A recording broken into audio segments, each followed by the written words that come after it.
Pourquoi certains patients développent des troubles du comportement alimentaire après une chirurgie bariatrique? Alors il y a deux options. Soit il y avait des comportements assez impulsifs, assez compulsifs avant, mais on ne l'a pas détecté.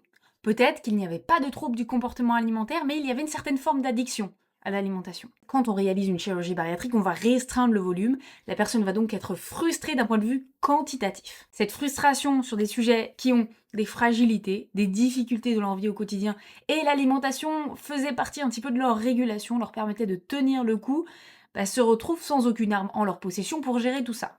Dans ce genre de situation, on a malheureusement des transferts d'addiction, donc c'est-à-dire qu'avant c'était la nourriture, maintenant ça peut être le sport, ça peut être l'alcool, ça peut être des drogues, ça peut être des comportements d'achat compulsifs.